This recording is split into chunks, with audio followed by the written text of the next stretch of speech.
Amis de la poésie, bonsoir. Dans la dernière vidéo, nous avons fait un savant mélange de psychologie et de biologie pour réussir à déterminer une modélisation du cerveau qui soit cohérente avec notre perception de l'art. Il est désormais temps de décortiquer chacune des parties modélisées du cerveau pour voir comment l'art les pénètre. Mais avant de nous lancer dans cette mise en pratique de la théorie, nous étudierons une approche plus intuitive à travers un poème de Charles Baudelaire, Le Confiteur de l'artiste, qui réussit à se passer allègrement de biologie et de psychologie pour comprendre comment l'art nous frappe. Sur le plan religieux, on retient principalement de Baudelaire ses litanies de Satan et son Abel et Caïn. Dans les deux derniers vers font « Race de Caïn, au ciel monte, et sur la terre jette Dieu ». Mais la révolte de Baudelaire contre Dieu évoque en fait celle qu'il nourrit contre sa mère. Il estime que cette dernière était injuste avec lui en se séparant de lui et en le plaçant dans un pensionnat. Il perçoit ainsi Dieu comme un être injuste qui a abandonné les hommes. Dans Les Fleurs du Mal, une cinquantaine de poèmes, soit plus d'un tiers, portent le sceau du religieux. Anatole France disait que Baudelaire n'est pas le poète du vice, il est le poète du péché, ce qui est bien différent.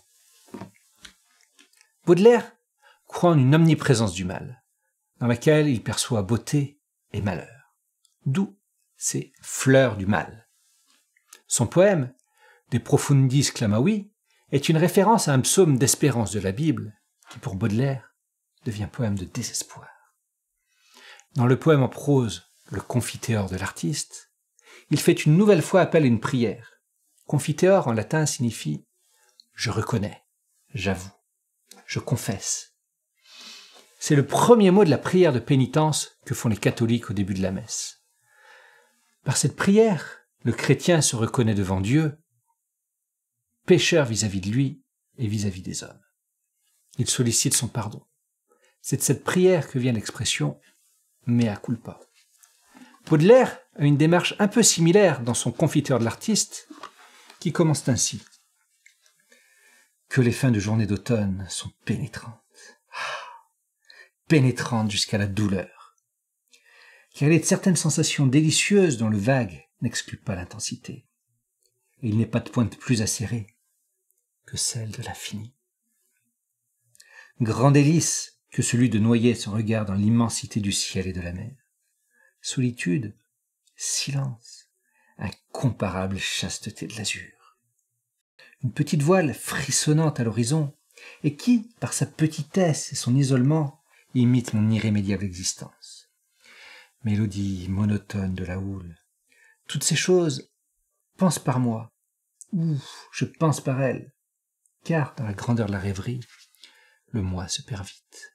Elles pensent, dis-je, mais musicalement et pittoresquement, sans argutie, sans syllogisme, sans déduction.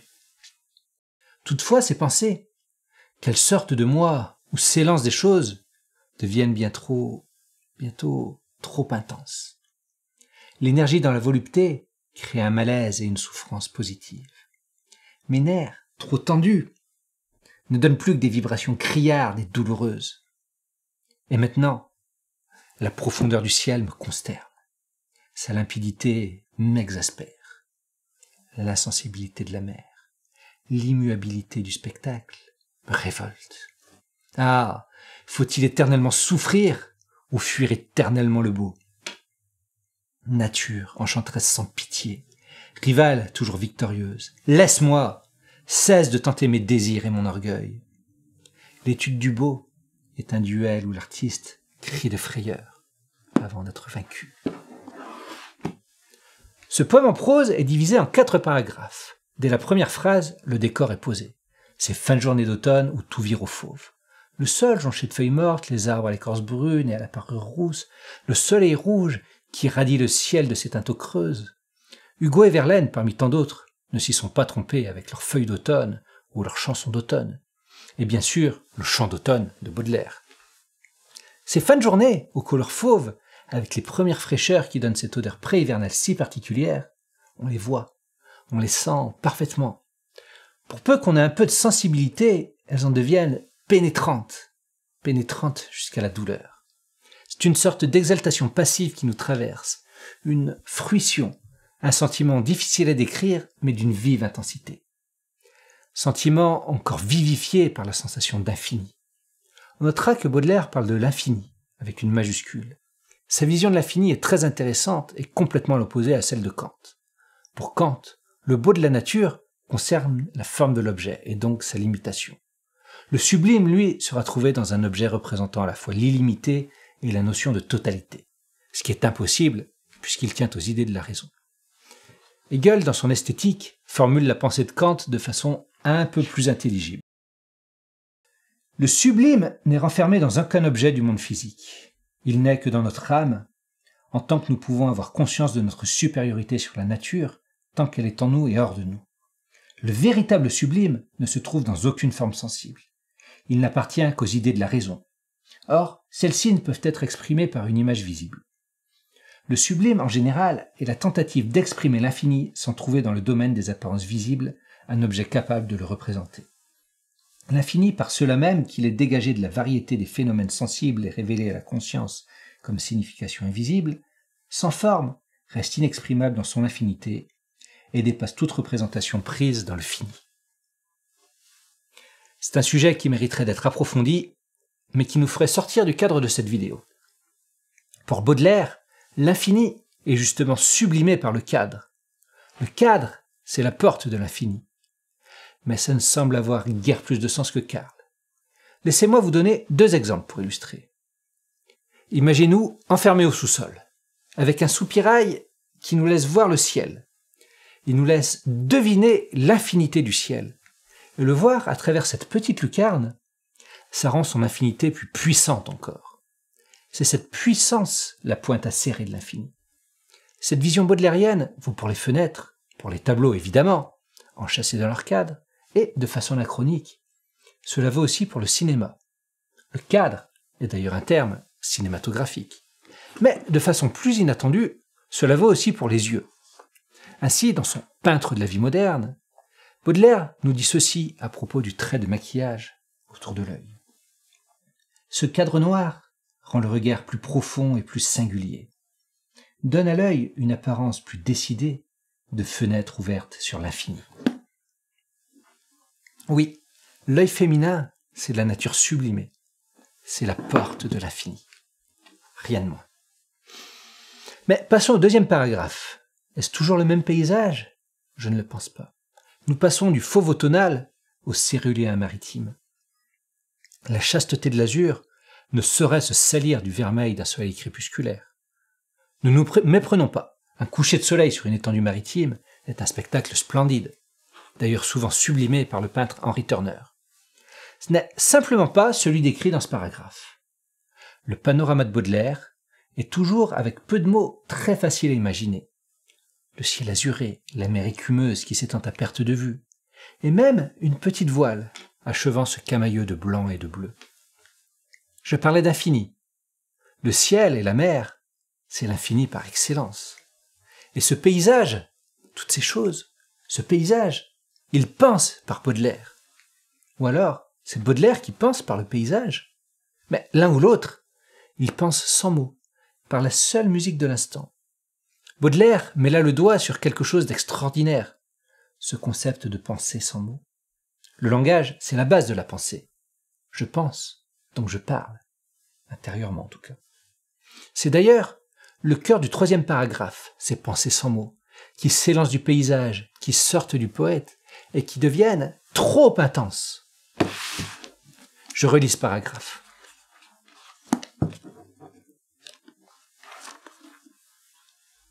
Toutefois, ces pensées, qu'elles sortent de moi ou s'élancent des choses, deviennent bientôt trop intenses. L'énergie dans la volupté crée un malaise et une souffrance positive. Mes nerfs trop tendus ne donnent plus que des vibrations criardes et douloureuses.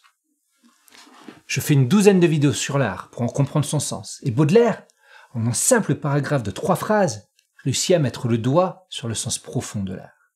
Cette souffrance positive, ces vibrations criardes, c'est ça que doit susciter l'art.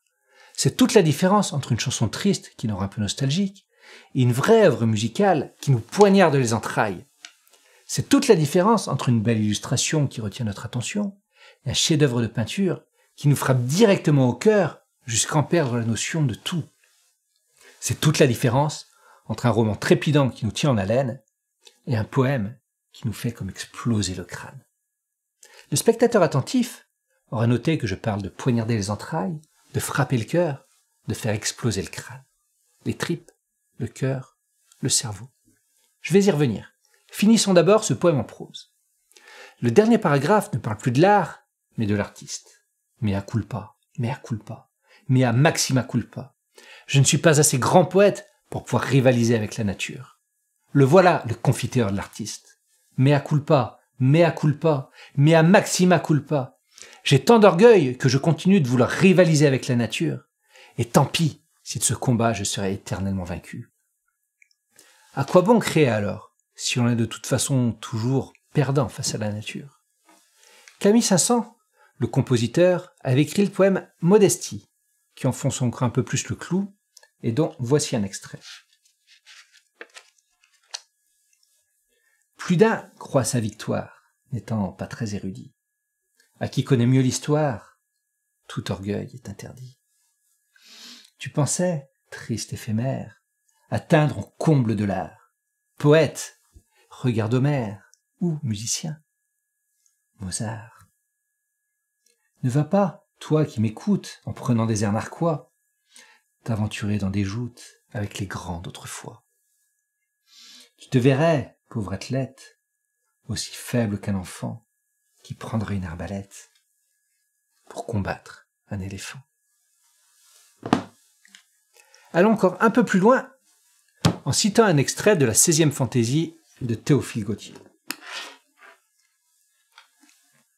Être Napoléon, être plus grand encore, que sais-je, être Shakespeare, être Dante, être Dieu.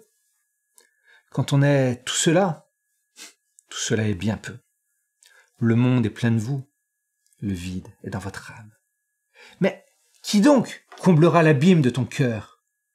Que veux-tu qu'on y jette, ô poète, ô vainqueur? Le mot d'amour tombé d'une bouche de femme.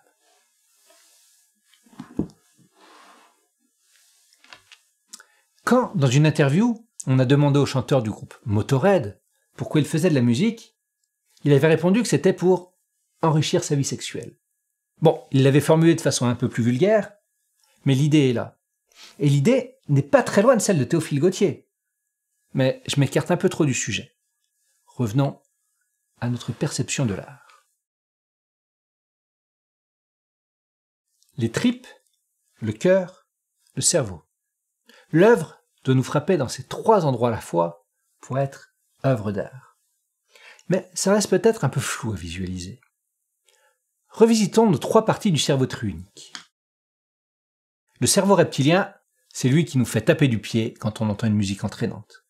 C'est lui qui génère les crises d'hystérie de ses fans quand Bon Jovi monte sur scène. C'est à lui que les réalisateurs de films parlent quand ils veulent tourner des séquences effrayantes ou captivantes.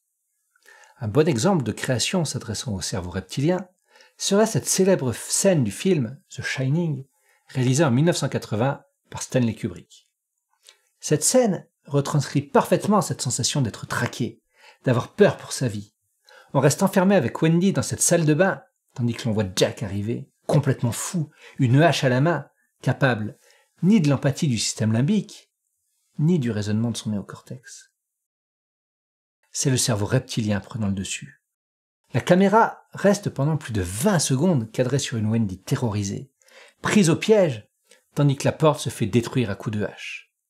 Bon, là je parle, alors ça passe, mais en vrai, c'est long 20 secondes. Et, tel un renard acculé dans son terrier, Wendy se saisit d'un couteau et attaque la main du tracker en un dernier élan de survie. En moins de 3 minutes, on a arrêté de réfléchir. On a même arrêté de ressentir des émotions évoluées. On est simplement contrôlé par notre peur et cette projection de notre instinct de survie. On est pris aux tripes. Le système limbique, c'est lui qui intervient quand on se sent touché, pénétré par une œuvre. Un bon exemple serait ce tableau titré « Dante et Virgile en enfer », peint en 1850 par William Adolphe Bouguereau. Le voir en vrai au musée d'Orsay, avec ses 3 mètres de haut sur 2 de large, a encore un autre impact. Il est inspiré de l'enfer de Dante, et plus particulièrement du chant 30. Mais les fureurs de Thèbes ni de Troie jamais ne se montrèrent si cruelles à tourmenter bête ni corps humain, que je ne vis, blêmes et nus, 2 ombres courir et mordre à la façon d'un porc soudain lâché quand la porcherie s'ouvre. L'une atteignit Capoche et lui planta ses crocs au nœud du cou, puis, le traînant, lui fit racler du ventre le sol dur. Une force immense se dégage de ce tableau. Bouguereau explore les limites de l'esthétique du corps humain. Exacerbation de la musculature, déformation excessive touchant au maniérisme, outrance des postures, retrouverait presque une forme de terribilità inspirée par Michel-Ange.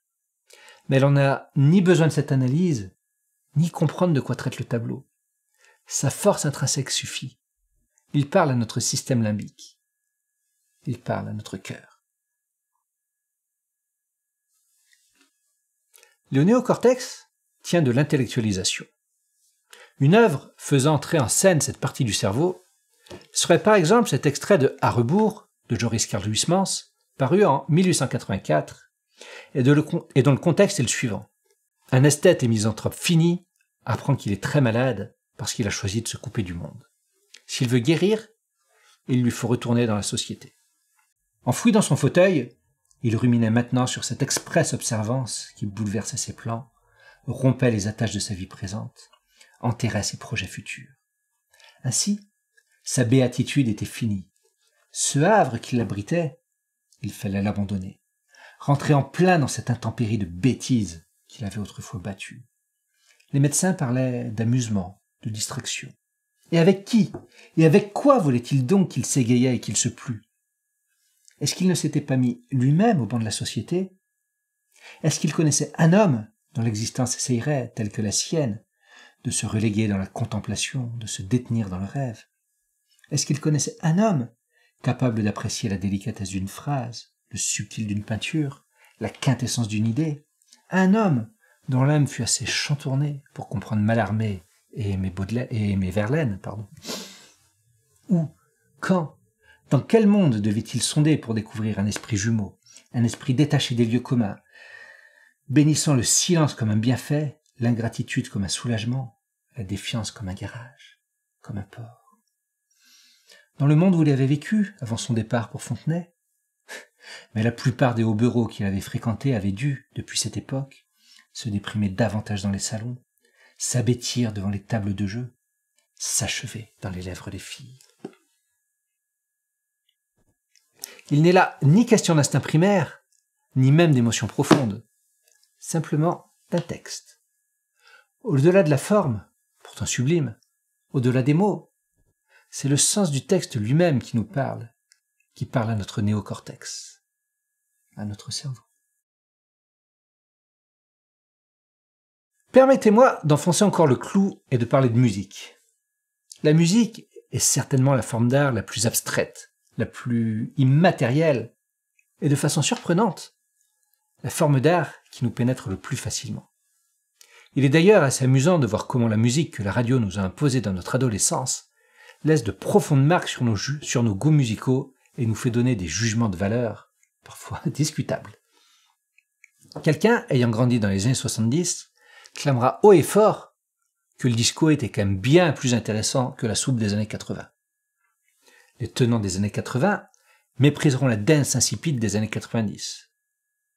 Cette génération-là, qui a connu le rap des années 90, prendra de haut les amateurs du rap efféminé des années 2000. Et ainsi de suite.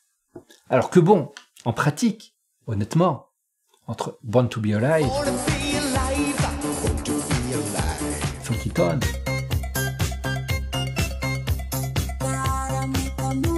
Nuit de folie,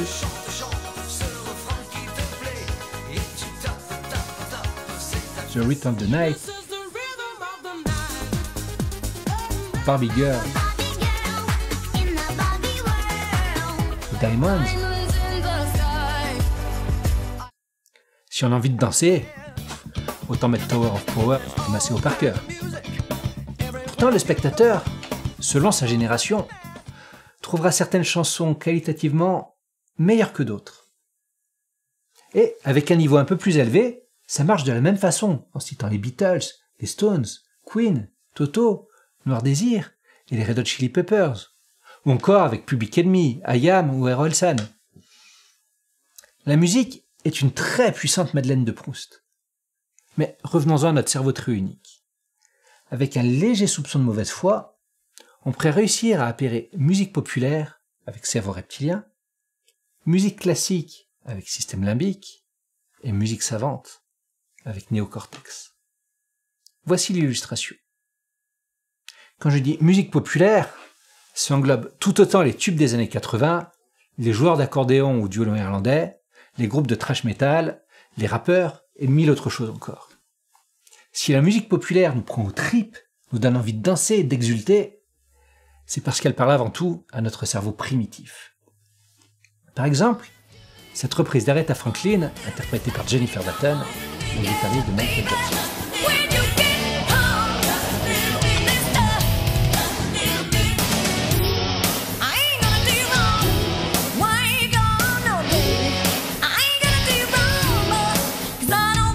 Quand je dis musique classique, j'entends aussi bien les chants grégoriens que le baroque, le romantisme et même certains compositeurs du XXe siècle. Si la musique classique nous transporte, c'est parce qu'elle parle à notre cœur, à notre système limbique, nous faisant ressentir des émotions si profondes et abstraites à la fois qu'il est souvent difficile de les définir avec des mots. Évidemment, on n'écoute pas Chopin de la même façon qu'on écoute Aretha Franklin. Alors, prenez le temps de vous détacher du monde extérieur, fermez les yeux si besoin est, et laissez-vous pénétrer par cette improvisation à mi-chemin entre Chopin et Rachmaninoff du compositeur et pianiste contemporain Carole Beffa.